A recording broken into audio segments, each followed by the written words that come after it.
I want you to just imagine for a second that it's the sweltering peak of late summer in 12th century England. Right, so it's incredibly hot, very humid. Exactly. And you are a peasant in this rural village called Woolpit.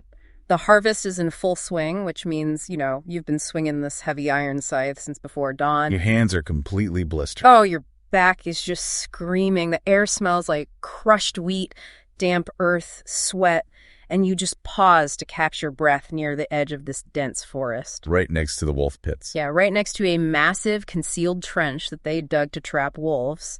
It is an entirely ordinary, grueling, unremarkable Tuesday. And then the mud at the bottom of the pit begins to shift. Which would be terrifying on its own. Unbelievably terrifying. But it's not a wolf. Two small children climb out over the edge, literally pulling themselves up by the roots. And they are just weeping uncontrollably. And they look completely wrong, right? Totally wrong. They're wearing clothes made of a fabric you have never seen before, woven in colors that just, they don't exist in your villa. And when you try to speak to them, they wail back in a language that sounds like absolute rhythmic gibberish. But that's not even the most shocking part. No, it's not. None of that is what paralyzes you. You're paralyzed because you are staring at their faces, their hands, their bare feet, and their skin is the vivid, undeniable color of fresh grass. They are entirely neon green. It's just astonishing. Welcome to Haunted Podcast, the show that pulls back the veil on the unexplained, with your hosts, Gary and Emily. Before we plunge into one of the most astonishing mysteries in recorded human history, we need your help to uncover even more of the impossible. We really do. Make sure to smash that like button, subscribe to the channel, and ring the notification bell. We want to hear from you as we unravel this, so drop a comment below with your own theories as we go through today's deep dive. Engaging with the algorithm is the best way to help us bring you more of these investigations. Absolutely. So, the destination for today is the reign of King Stephen in Suffolk, England.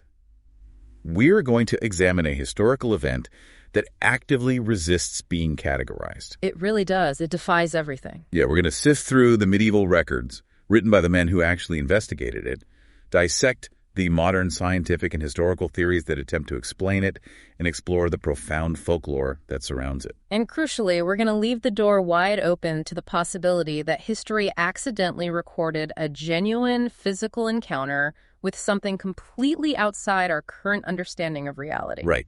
Because to truly grasp the magnitude of this shock, you have to place yourself inside the worldview of a 12th century reaper. Like you said, the village of Woolpit gets its name from the Old English wolf pit. Which literally means wolf pit. Exactly. This is an era where the natural world is terrifying and immediately lethal.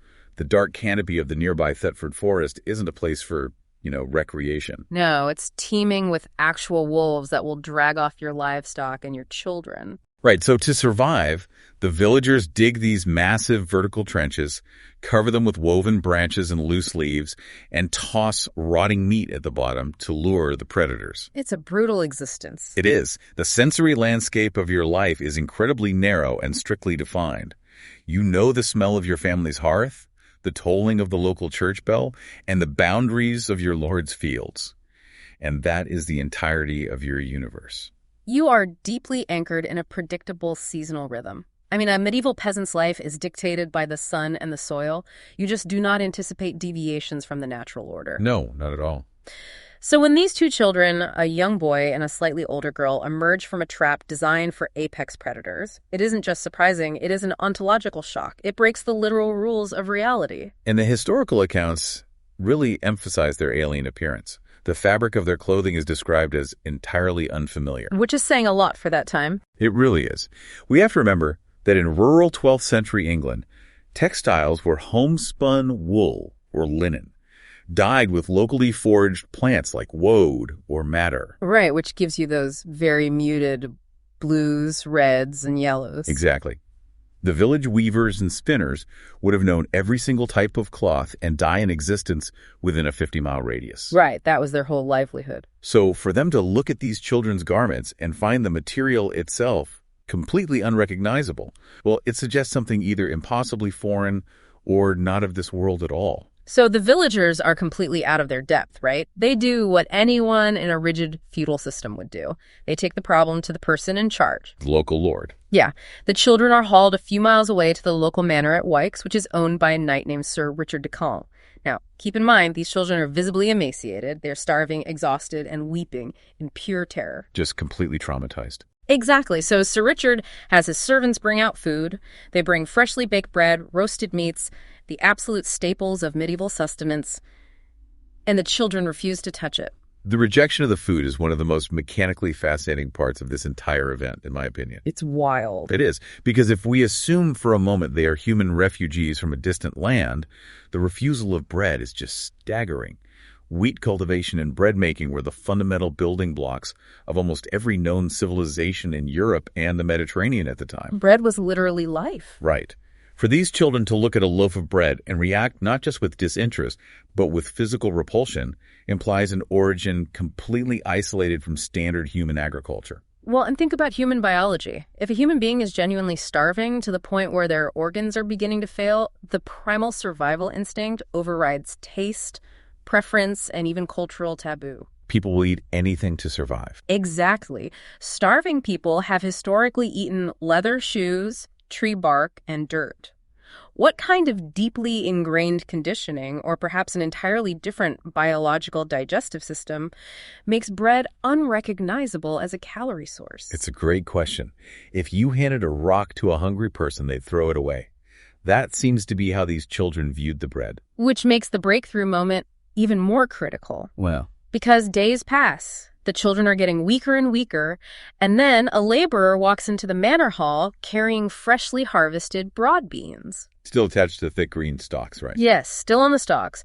And the children suddenly become frantic with eagerness. They recognize the plant. They lunge for the stalks. But this is the crazy part. They do it completely wrong. They do. They ignore the bean pods hanging off the sides. Instead, they violently tear open the hollow, thick stems of the stalks, frantically searching inside the vascular tissue of the plant. Like they expect the food to be inside the stem itself. Exactly.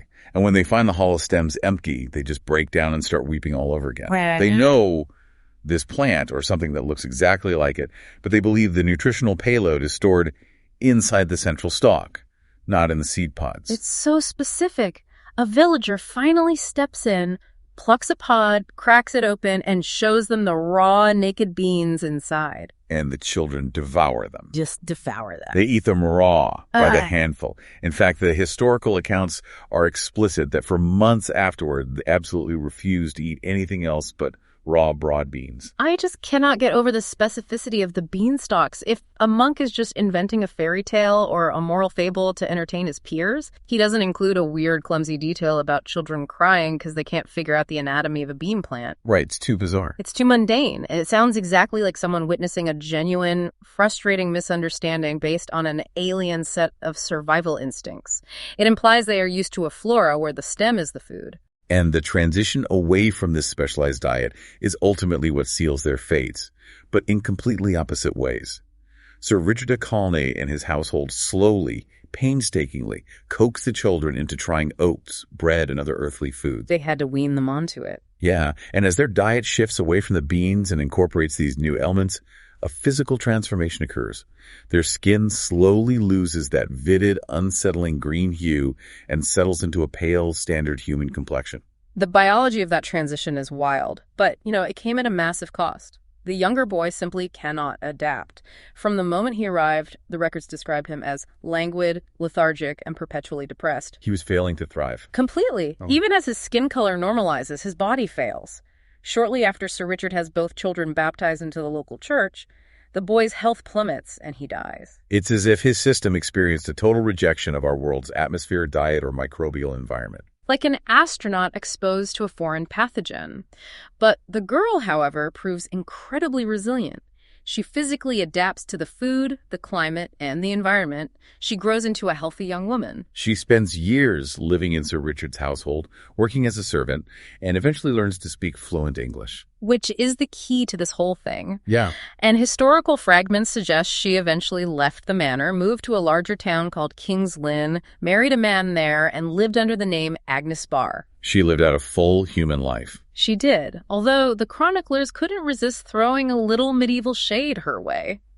They specifically document that as she grew older, she developed a loose and wanton personality. Which is such a bizarre, judgmental detail to include about a woman who literally crawled out of a wolf pit painted neon green. Right. But the vital piece of the puzzle here is that she learned English, because once she had the vocabulary, she could finally answer the question the entire village had been screaming at her since day one. Where on earth did you come from? But before we explore her answer, we really need to establish the chain of custody for this story. Because people always ask, how do we know any of this? Right. What are the sources for this deep dive? We are relying on two primary contemporaneous sources, both of whom were highly respected monastic writers. The first is William of Newburgh, who wrote his sprawling history book around the year 1189. And we should point out, William wasn't some gullible village gossip collecting spooky campfire stories. Not at all. He was based in Yorkshire, a significant distance from Suffolk. Modern historians often view William as one of the most rigorous critical minds of the 12th century. He absolutely loathed fabricated history. He really did. He openly attacked other famous writers of his day, like Geoffrey of Monmouth, accusing them of polluting historical records with untrammeled lying regarding the King Arthur legends. Yeah, William wanted facts. He was a serious historian. And his preamble to the Green Children account is arguably the most compelling piece of evidence for the event's authenticity. Because he didn't want to include it. Right. William writes a lengthy disclaimer, stating that when the rumors of the Green Children first reached him, he completely rejected them. He thought the story was absurd. It violated reason and the natural laws established by God. He literally refused to include it in his history book at first. But then he says he was crushed into believing it. He was crushed by the sheer weight and volume of testimony from witnesses he deemed utterly unimpeachable.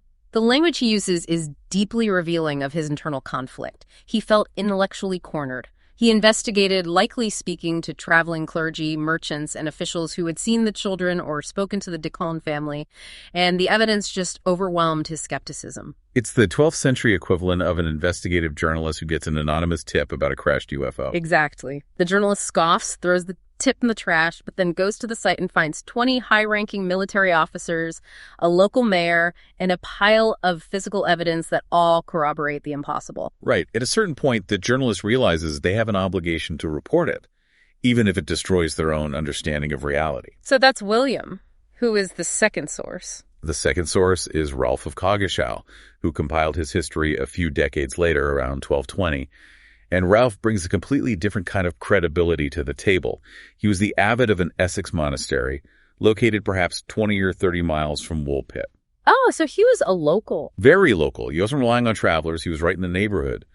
And more importantly, Ralph explicitly states that he heard the story directly from Sir Richard Decaune himself and from the members of Richard's household who had raised the girl. He interviewed the primary foster family. Yes. Between William's reluctant, rigorous validation and Ralph's direct, localized interviews, we have a foundation of primary sourcing that elevates this far above typical medieval folklore. They do record a few conflicting details, though, don't they? They do.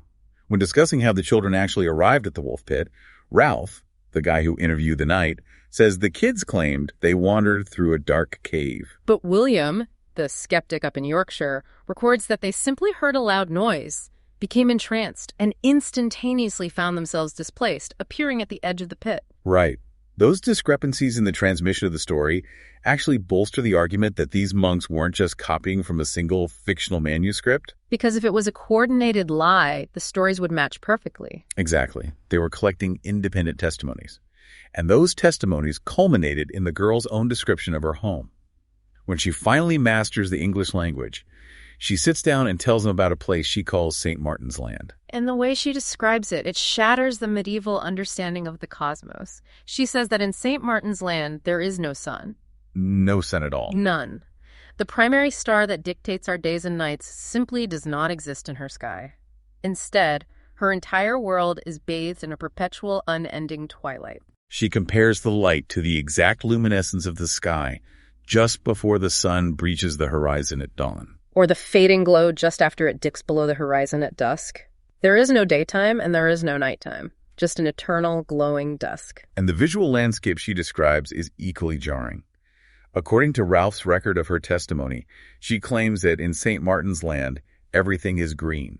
Everything. Everything. Not just the vegetation, but the architecture, the soil, and the people themselves. They are entirely saturated in this green pigmentation. Yet, amidst this utterly alien description, she includes a detail that confuses the villagers even more. She claims her people are devout Christians and they have churches in this twilight world. Which is wild. It's a parallel reality. It's not an underworld of demons, and it's not a heavenly realm of angels. It is a mundane, functioning society, complete with agriculture, religion, and animal husbandry that just happens to exist in a completely different optical and atmospheric environment. So the villagers obviously ask the question, if you live in an eternal green twilight, how did you end up in a muddy trench in Suffolk under a blazing sun? And she explains that she and her brother were engaged in a completely ordinary chore. They were shepherding their father's flocks of sheep. And as they were tending the animals, they heard a sound echoing across their land.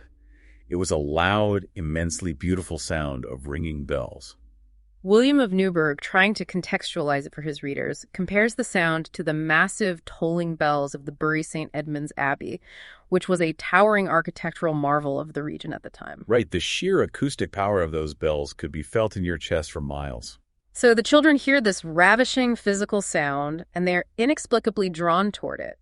In Ralph's account, the sound leads them into a cavern. They follow their flock into the darkness of the rock, pursuing the echoing bells, and they wander through this subterranean passage for what feels like a very long time.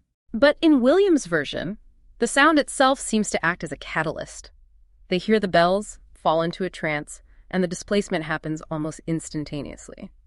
Regardless of whether they walked a physical tunnel or were snapped across a threshold by a frequency, the result is the same. They emerge. And the moment they cross into our world, they are physically assaulted by our environment. They are hit by the direct, blinding radiation of the Woolpit sun, a celestial body their eyes have never had to process. It would be agonizing. And they are hit by the heat of an August day, a temperature their bodies have never experienced. The sensory overload is catastrophic. They collapse near the edge of the pit, paralyzed by the sheer violence of our natural world. By the time the reapers discover them and terrify them further with their shouting, the children try to flee back the way they came, but the cave entrance, or the portal, has completely vanished into solid earth. They are marooned. But there's one final, haunting detail in her testimony about St. Martin's Land. She mentions that from her twilight home, you can see another place. Yes, the luminous country. She describes it as an exceptionally bright and radiant land. But she says this bright country is physically inaccessible because it is separated from her twilight world by a very broad, impassable river. This detail completely rewrites the entire narrative for me. Think about Plato's allegory of the cave, where a prisoner who has only ever seen shadows in a dark cave is dragged out into the blazing sunlight and is blinded by the overwhelming truth of reality. Right. It's exactly that. This is the allegory of the cave played out in reverse and in real life. These children step out of their comfortable twilight shadows into our blinding sun, and it terrifies them. But what if that luminous country she saw across the broad river wasn't another continent on her world? What if it was Earth? What if the luminous country was Earth? What if she was looking across a dimensional veil or a spatial barrier at our bright, sunlit reality? They lived in the twilight, staring across this barrier at our brightness, and somehow, through a cave or an acoustic anomaly, they accidentally crossed the river. It's an unbelievable thought. But of course, viewing her testimony as a literal description of crossing a dimensional or spatial threshold is a profound leap. It is. It requires us to abandon our foundational understanding of physics. Historians and scientists, understandably, reject that leap. They want a neat, tidy explanation. Exactly. The academic consensus demands a naturalistic explanation. The drive to categorize this event into normal human history has produced several theories, the most prominent of which attempts to explain away the aliens and the portals as a simple case of tragic, misunderstood refugees. Okay, let's put on our skeptic's lens for a minute and look at the science and the history. If these weren't interdimensional travelers, who were they? The leading naturalistic theory was championed by a researcher named Paul Harris in the late 1990s. Harris formulated what we call the Flemish orphan theory. And to understand his argument, you have to look at the political economy of 12th century East Anglia, right? Right. During this period, there was a massive influx of Flemish immigrants traveling across the North Sea from what is now Belgium and the Netherlands. Because the region of East Anglia was deeply tied to the Flemish wool trade. Yes. Many of these immigrants were skilled weavers, merchants, and crucially, seasoned mercenaries hired to fight in the endless English civil conflicts. But they were not treated well. When King Henry II took the throne in 1154, he actively worked to purge the country of the Flemish mercenaries who had terrorized the populace during the preceding civil wars. And Harris points to one highly specific, incredibly bloody historical event to anchor his theory: the Battle of Fornham. And where was it fought? Fornham, St. Martin. The linguistic connection to St. Martin's Land is the linchpin of Harris's theory. In 1173, near Bury St. Edmunds, a rebel army bolstered by thousands of Flemish mercenaries was cornered by royal forces. The royal army slaughtered them. It was an absolute massacre. So Harris constructs this narrative. The Green Children were the children of Flemish parents who were killed during or just after this horrific battle at Fornham, St. Martin. And the children flee the slaughter. Right. They run into the sprawling, dense, leafy canopy of the nearby Thetford Forest. The forest is so thick that it blocks out the sun, which, in Harris's view, accounts for the girls' memory of living in a twilight world where the sun doesn't shine. It's a clever way to explain the twilight. Harris continues by explaining the other alien elements. When the children finally emerged near Woolpit, they were wearing foreign Flemish clothing, tailored differently, and dyed with techniques unknown to the rural Suffolk villagers. And furthermore, they are speaking Flemish. To a terrified, uneducated agricultural laborer in 12th century England, Flemish, a West Germanic language, would sound completely unintelligible. It would sound like gibberish. Okay, so that neatly explains the clothes, the language, the twilight forest, and the name St. Martin. But it leaves a massive neon green elephant in the room. Why is their skin green? To solve the pigmentation issue, Harris leans on historical medical diagnostics. He suggests the children were suffering from severe hypochromic anemia, a condition historically referred to as green sickness or chlorosis. And this condition is triggered by extreme dietary deficiency, right? Specifically, a profound lack of iron. Exactly. Iron is the crucial component of hemoglobin, the protein in red blood cells that carries oxygen and gives blood its rich red color. When a body is starved of iron, red blood cell production plummets. Harris argues that the starvation they endured while hiding in the forest triggered this anemia, altering their skin tone. And this neatly explains the cure. Right. Once Sir Richard de Calme takes them in and slowly transitions them to a nutrient-dense diet of meat, oats, and bread, their iron levels replenish. Their hemoglobin production restarts, and the green sickness fades away, returning them to a normal human color. It is an incredibly elegant theory. It ties every single bizarre element of the story into a neat historical package rooted in documented battles, migration patterns, and nutritional science. Historians love this theory because it completely removes the supernatural from the equation. It's elegant on paper, but when you actually apply pressure to it, the logic crumbles. It really falls apart. The timeline is the first thing to shatter. William of Newburgh, our rigorous historian, explicitly and repeatedly states that this event happened during the reign of King Stephen. Right, and King Stephen died in 1154. But the Battle of Fornham St. Martin didn't happen until 1173, during the reign of Henry II. You cannot simply displace a major historical event by 2 decades to make a theory work. It entirely ignores the primary source material upon which the theory itself relies. Trying to blame a battle from 1173 for an event that occurred before 1154 is like trying to blame the sinking of the Titanic on a German U-boat from World War II. The math is catastrophically broken. And it gets worse when you look at the language barrier. Harris claims the peasants wouldn't recognize Flemish. Fine. A reaper swinging a scythe might not know West Germanic dialects. But the children weren't just interrogated by peasants. They were taken to Sir Richard de Calme, an educated, wealthy knight and landowner. And East Anglia's entire economy was built on the wool trade with Flanders. Sir Richard likely traded with Flemish merchants, or at the very least, fought alongside or against Flemish mercenaries. Exactly. An educated nobleman in that specific region would absolutely recognize the sound and cadence of the Flemish language, even if he wasn't fluent. He wouldn't describe it as completely alien and unknown. The most glaring flaw in the theory, however, lies in the medical diagnosis. Let's look at chlorosis. If you read the medical literature regarding hypochromic anemia, the term green sickness is largely a historical misnomer. Right. And iron deficiency does not turn a human being neon green. No, it makes the skin incredibly pale, translucent, and perhaps gives the faintest yellowish or off-white pallor due to the lack of red hemoglobin. Exactly. We know what malnutrition looks like. We know what carrot anemia looks like, where eating too many carrots turns your skin slightly orange. But we do not have medical precedents for a human completely changing their pigmentation to a vivid, undeniable green simply from starving in a forest for a few days. It just doesn't happen. Furthermore, chlorosis was a known medical condition in the medieval period. It frequently affected young women suffering from malnutrition. The local monks, the knight, and the villagers would have recognized it. They would have said, oh, look, those starving refugee kids have a bad case of the green sickness. Exactly. They wouldn't have treated them like extraterrestrial marvels sent from another dimension. The vividness of the color described by the chroniclers, a deep, saturated green covering their entire bodies, cannot be explained by anemia. When the naturalistic theories fail to encompass the sheer strangeness of the physical evidence, we are forced to look at how the people actually standing in that village would have processed this. Because they didn't have modern medical textbooks or political theories about immigration, they had a deep, pervasive mythological framework. Right, if science hits a dead end, we must explore the folklore. Because in the 12th century, if you encountered something impossible, you used the diagnostic tools of mythology.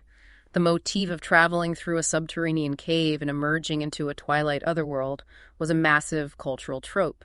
It was how they explained the unexplained. We see this exact narrative structure in other accounts from the same era. For instance, the chronicler Gervase of Tilbury recorded a deeply strange story about a swineherd in Derbyshire. The one about the pregnant sow. Yes, the swineherd loses a pregnant sow, follows it down into a deep, dark cavern, and emerges into an Antipodean world, a civilization located physically underneath the earth.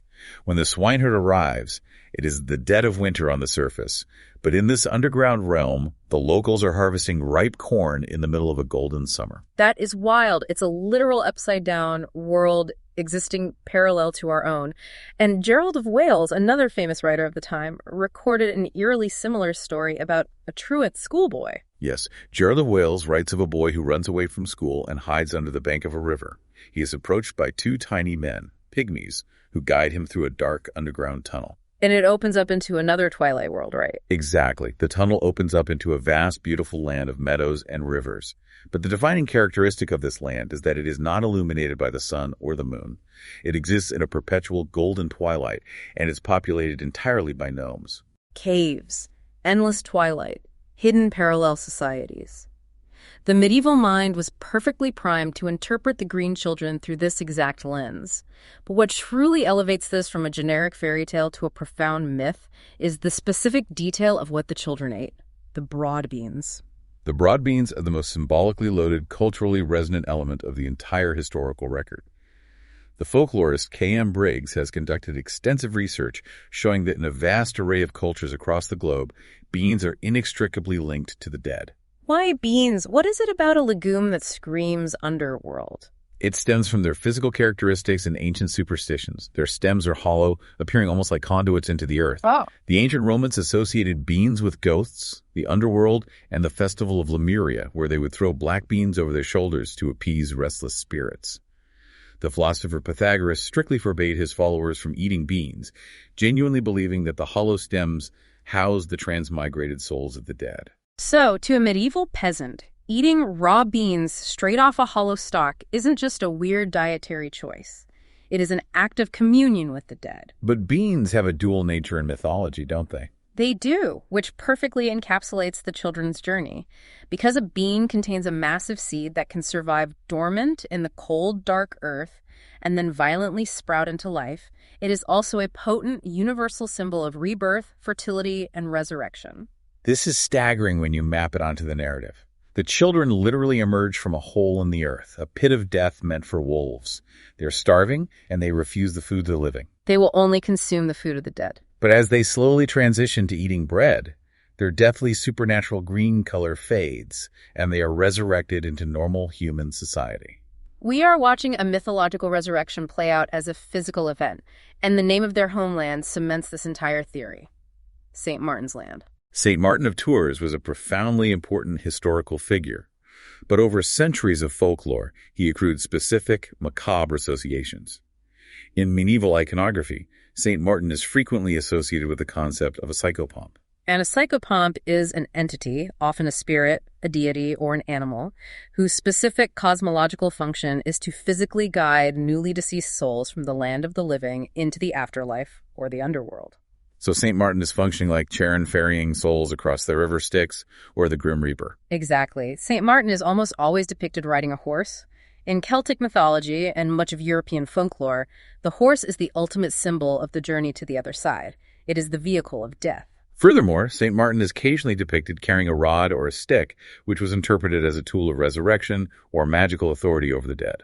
Most compellingly, his feast day, Martin Minus, on November 11th, aligns remarkably closely with the ancient Celtic festival of Samhain, which is the exact time of the calendar year when the veil between the physical world and the spirit world was believed to be at its absolute thinnest. When the girl says, "I'm from St. Martin's Land," a 12th century listener isn't hearing the name of a town in Flanders. They are hearing her declare, "I am from the land of the dead. I crossed the veil." And her physical appearance is the ultimate proof, because green isn't just the color of a pleasant forest. No, in medieval semiotics, the color green is intensely ambivalent and dangerous. While it does represent spring, vitality, and the rebirth of nature, it is simultaneously the color of a rotting corpse, of gangrene, of poison, and of corruption. It was also the color most closely associated with the devil and his emissaries. Folklore held that demonic entities wore green to camouflage themselves within the natural world, allowing them to ambush and deceive unwary travelers. If you look at this purely as a structural myth, it is flawless. You have green children from the patron saint of the underworld, crawling out of a grave-like pit, surviving purely on the food of the dead, until they are cleansed of their demonic color by the food of the living. It is a perfect self-contained theological poem. But I keep coming back to a nagging question. Are these cave to another world stories just how medieval people comforted themselves in the dark? Or, well, what if a genuine portal actually opened? It's the ultimate what if. If an interdimensional rift tore open in a field in 1150, the peasants wouldn't have the vocabulary of quantum physics to describe it. They would have to use the language of folklore. They would call the travelers fairies and the portal St. Martin's Cave. We dismiss it as a myth today, but what if the myth is just the medieval wrapping paper constructed around a terrifyingly real physical event? The tension between the physical reality of the event and the mythological language used to describe it is exactly what fascinates modern scholars. Some literary and historical theorists argue that we shouldn't take the story literally as a portal, nor dismiss it as a medical anomaly. They view the entire narrative of the Green Children as a massive, complex, societal allegory designed to process unimaginable trauma. And to understand that trauma, we have to look at the horrifying reality of King Stephen's reign. This wasn't just a difficult time in English history, it was a waking nightmare. The period between 1135 and 1154 is known to historians simply as the Anarchy. Which is a terrifying name for a historical period. It is. When King Henry II died without a clear male heir, a brutal, protracted civil war erupted over the English throne between Stephen and the Empress Matilda. The breakdown of centralized law and order was absolute. Local barons and warlords seized control. They built illegal, heavily fortified castles across the countryside, effectively turning them into bases for organized crime. The Anglo-Saxon Chronicle, which is one of our best sources for this era, contains descriptions of torture and starvation that are difficult to read even today. Warlords would drag peasants into these castles and torture them for whatever meager silver or grain they had hidden. They hung men by their thumbs over fires. They crushed them in spiked chests. The fields were left to rot. Villages starved. The chronicler famously wrote that the suffering was so immense it felt as though Christ and his saints were asleep. That phrase, "Christ and his saints were asleep," perfectly captures the absolute cosmological despair of the population. They felt abandoned by God. The scholar C.A.M. Clarke has proposed a brilliant theory regarding why William of Newburgh, our rigorous historian, chose to include the story of the Green Children in his otherwise factual book. Because it seems so out of character for him. Clarke argues that William used these bizarre, magical narratives to articulate the profound psychological disruption of his era. So the argument is that the trauma of the Civil War was so intense, it actually fractured the society's perception of reality. Precisely. When the fundamental laws of civilization, peace, the harvest, the protection of the innocent, are completely obliterated, the human mind projects that chaos outward onto the physical world. William includes stories of alien children, or in another chapter, a story about live dogs found encased perfectly inside solid stone. These aren't just spooky stories. They are the manifestations of a society suffering from collective post-traumatic stress. The impossible has to be true, because the unthinkable, the absolute destruction of their world, has already occurred. The Green Children symbolize a world turned violently upside down. It is a stunning way to interpret history. It's like using the genre of magical realism to write about political terror. But there is another allegorical layer here that focuses heavily on race, colonization, and cultural survival. The theorist Jeffrey Jerome Cohen has analyzed the Woolpit narrative through the lens of cultural and racial assimilation. We must remember that 12th century England was a brutally stratified, colonized society. The indigenous populations, the Britons, the Welsh, the Irish, and even the Anglo-Saxons, had been violently subjugated by the Norman conquerors following 1066. It was a society built on layers of conquest. The Normans owned the castles and spoke French. The peasants worked the mud and spoke English or indigenous dialects. Cohen suggests that the Green Children represent these marginalized indigenous peoples. They have been violently pushed to the fringes of the country, forced to hide in the deep, dark forests and hills by the Norman war machine. Their vibrant greenness is a visual, literal manifestation of their different ethnicity, their connection to the land, and their otherness in the eyes of the colonizers. I get the allegory, I really do. Let's trace how that metaphor maps onto the fates of the two children. The boy is brought into the Norman knight's house. He refuses the food, he cannot adapt to the new culture, his body fails, and he dies. Within Cohen's framework, the boy represents the tragic fraction of the indigenous culture that completely refuses to, or is biologically unable to, assimilate into the violent structure of the conqueror. His death is the death of resistance. But the girl's story is what makes this so haunting. She survives. But to survive, she has to learn the colonizer's language. She has to eat the colonizer's food. She physically loses her green color, shedding the visual marker of her heritage, until she blends in completely with the dominant Norman and Anglo-Saxon population. Finally, she marries a man from their society and takes a new name. It is a devastating metaphor for forced cultural erasure. She lives, but the cost of her survival is the total annihilation of her original identity. Her language, her connection to her twilight home, her very pigmentation, it is all stripped away and replaced. This aligns perfectly with the medieval philosophical concept of the body politic, where the physical human body was used as a direct metaphor for the health of the nation. An alien, strangely colored body appearing in the center of rural England signifies a fractured, invaded community desperately trying to absorb or destroy an incompatible population. That is a phenomenal piece of academic analysis. It makes total intellectual sense. But it feels too neat, doesn't it? If I am writing a political fable about Norman assimilation, I make the symbolism clean. I don't include a weird, pathetic detail about starving kids not knowing how to open a beanstalk. It's too messy. Exactly. That sounds like a memory, not a metaphor. Real peasants found these kids in real mud. Sir Richard de Calne was a real human being who took them into his house. When we reduce them to political symbols, we strip away the terrifying reality of what those villagers actually witnessed. Which means we have to do the brave thing. We have to embrace the most shocking possibility.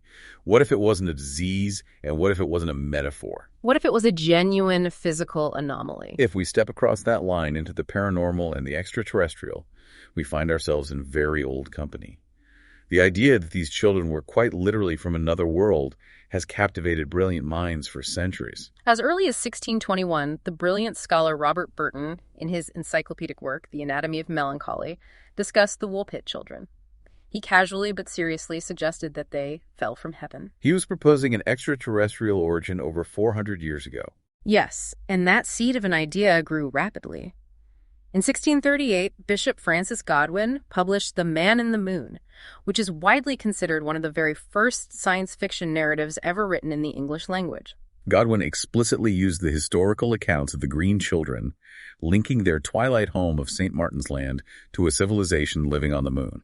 So, the framework for understanding them as astronauts or aliens is woven deeply into our literary history. But the modern theories take this to an entirely new level of sophistication. We have to talk about the work of Duncan Lunan, because his hypothesis completely rewired my brain. Oh, absolutely. Duncan Lunan is an astronomer, author, and researcher who decided to approach the Green Children not as a historian, but as a scientist evaluating a literal data set. He asked a provocative question. What if we take the girl's translated testimony entirely at face value, but apply modern astrophysics, genetics, and quantum theory to explain it? Okay, let's build Lunan's universe. He theorizes that the Green Children were, in fact, human beings, but they were not born on Earth. How does a human population end up on another planet without us knowing? Lunan hypothesizes that at some point in our distant, unrecorded past, a highly advanced extraterrestrial intelligence visited Earth.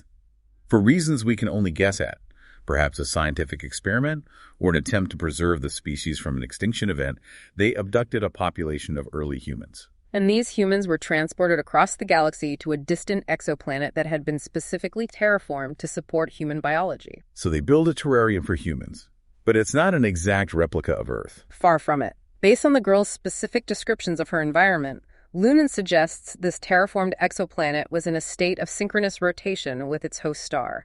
In astronomy, this is known as being tidally locked. The gravitational pull of the star has slowed the planet's rotation to the point where one side of the planet constantly faces the sun, and the other side perpetually faces the freezing vacuum of deep space. So one side is a boiling, radiation-blasted desert, and the other side is a dark, frozen wasteland of ice. Where do the humans live? The only habitable environment on a tidally locked planet is a narrow, ring-shaped band that borders the day side and the night side. This is called the Terminator line. In this zone, the sun never rises into the sky, and it never sets into darkness. It permanently hovers right below the horizon. The atmosphere would constantly be churning, pulling hot air from the day side and cold air from the night side, creating a permanent, globally encircling storm system that disperses the light into an eternal glowing dusk. We are contented with that twilight, which, among you, precedes the sunrise or follows the sunset. Our testimony is a perfect, scientifically accurate description of what it would look like to stand on the Terminator line of a tidally locked exoplanet. And the luminous country she describes seeing across a broad river. Lunan argues that the luminous country is the blazing, sun-baked day side of the planet, and the very broad river she mentions. It could be a literal physical barrier, a massive ocean of meltwater trapped between the habitable zone and the boiling desert, preventing the human colonists from wandering into the lethal radiation. This is staggering. It fits every single atmospheric detail she gave. But if they are trapped on a terraformed planet light years away, how do two kids and their sheep end up falling into a wolf pit in 12th century Suffolk? This is where Lunan introduces the mechanics of advanced teleportation or wormhole technology. The extraterrestrials who seeded this planet utilized a transit mechanism to move matter across space-time. Lunan posits that this ancient technology was still present on the planet, perhaps hidden underground or dormant. And the sound of the bells? Exactly. When a localized tear in space-time occurs, or when an immense amount of energy is funneled into a teleportation conduit, it would likely displace the surrounding atmosphere, creating massive acoustic shockwaves. To a primitive human shepherd, the rhythmic, booming resonance of a malfunctioning wormhole might sound exactly like the deep, ravishing tolling of giant cathedral bells. The children hear the acoustic resonance, they wander too close to the anomaly, the conduit violently activates, and they are instantaneously yanked across the fabric of the universe. They are deposited at the corresponding exit point, which happens to be anchored deep underground in a cavern system in Suffolk. They crawl up through the rock, emerge into the wolf pit, and are suddenly subjected to an environment that is completely hostile to them. They are standing under a direct overhead sun, a star they have never seen, and they are baking in the heat of a day that shouldn't exist. It's no wonder the boy's body completely shut down. But what about the defining characteristic? Why were they green? Lunan addresses this through the lens of genetic adaptation and symbiosis. If a human population is isolated on a twilight planet for thousands of years, their biology will rapidly adapt to survive. In an environment with incredibly low light levels, the human body might mutate to synthesize what little radiation it receives. Like developing a chlorophyll-based adaptation in the skin to supplement their caloric intake. Or perhaps they developed a symbiotic relationship with a bioluminescent or photosynthetic algae native to the terraformed planet, which tinted their skin and allowed them to thrive in the dusk. When the children are suddenly thrust onto Earth and begin consuming our dense, heavy, nutrient-rich diet of meats and complex carbohydrates, the biological imperative for this photosynthetic adaptation vanishes. The symbiosis breaks down, the algae dies off, or the genetic expression fades, and their skin returns to a standard baseline hue. I am absolutely captivated by this. In modern pop culture, the concept of little green men arriving in flying saucers is a tired cliche. We laugh at it. But could the incident at Woolpit literally be the very first documented close encounter of the third kind in human history?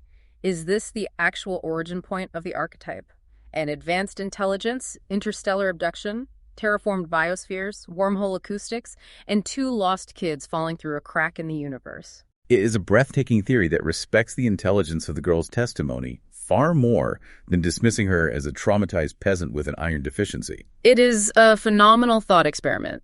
Whether you choose to believe they were victims of a malfunctioning interdimensional gateway, extraterrestrial colonists, or tragic refugees of a brutal civil war, the narrative power of the Green Children is undeniable.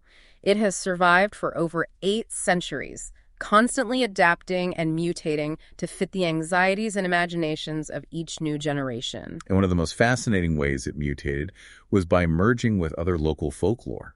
It got significantly darker as it absorbed true crime elements. Indeed. The legend eventually became entangled with the classic, grim English folktale of the Babes in the Wood.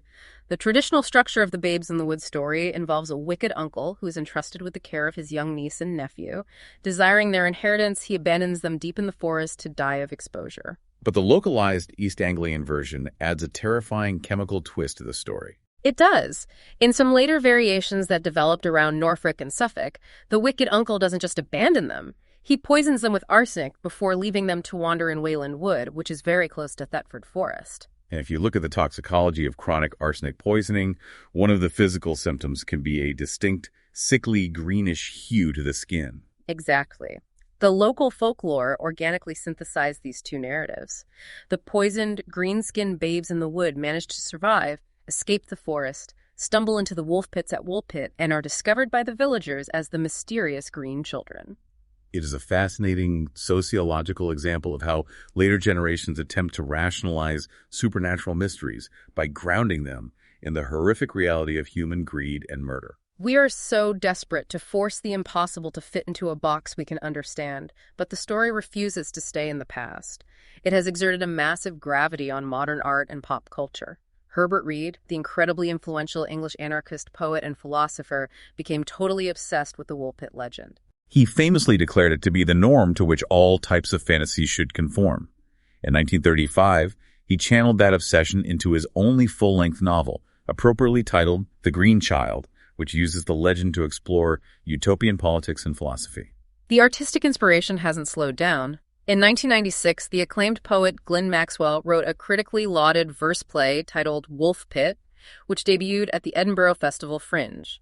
The story was even adapted into a large-scale community opera in 1990. And we absolutely have to mention the modern atmospheric electropop duo, who literally named their band The Green Children. They were so inspired by the themes of the story that they even launched a charitable foundation under the same name to help vulnerable youth. The cultural footprint of this event is massive, but wherever you find a deep, enduring mystery, you will inevitably find grifters trying to exploit it.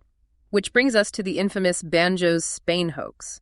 The Banjo's hoax is a perfect case study in how legends replicate and how easily history can be fabricated to sell books. In 1965, an author named John Macklin published a book of paranormal mysteries titled Strange Destinies. In this book, he included a highly detailed, supposedly true account of an event that occurred in the rural Spanish village of Banjos in the year 1887. 1887. He moved the timeline from the medieval period right up to the edge of the 20th century. Yes, to make it feel immediate and verifiable. Macklin wrote that 2 children suddenly appeared near a cave in Banjos. They had green skin, wore strange clothes, spoke a language no linguist in Spain could identify, and they refused all food except for raw green beans. Wait, it gets better.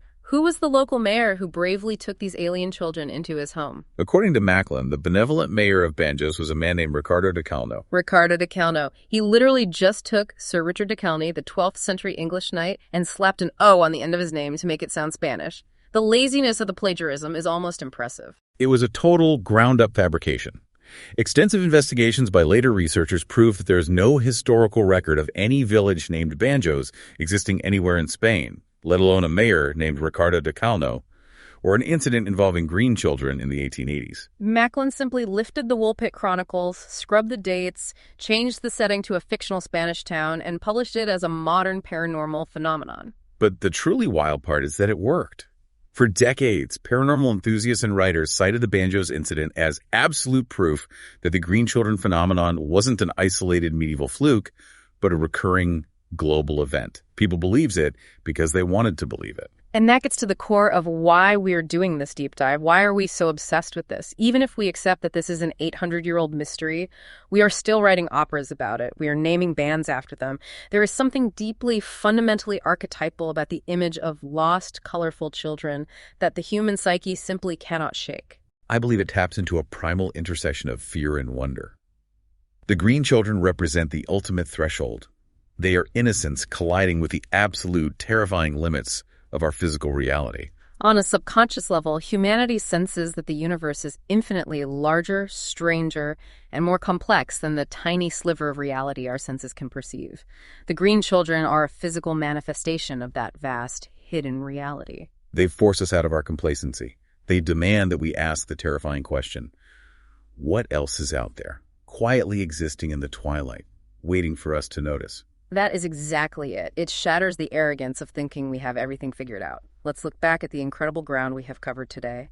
We started in the brutal, muddy reality of a wolf pit in 12th century Suffolk.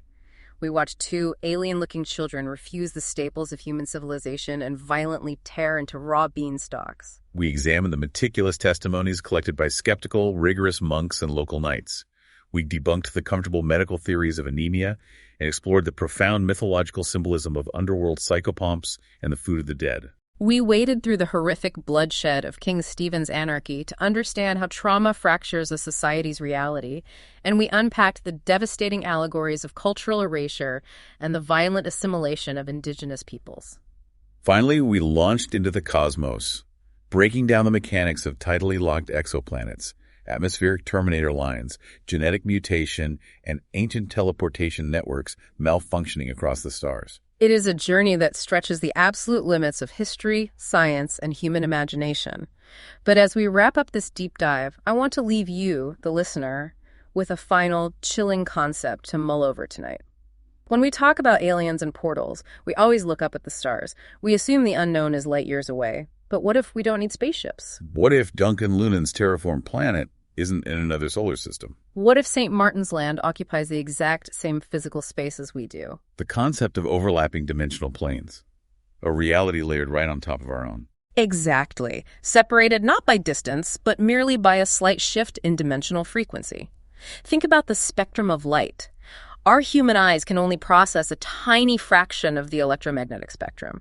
What if the universe is the same way? Right now, as you listen to this, directly beneath your feet, or just a fraction of an inch beyond the spectrum of reality your brain is capable of processing, a twilight world of green might be sitting there.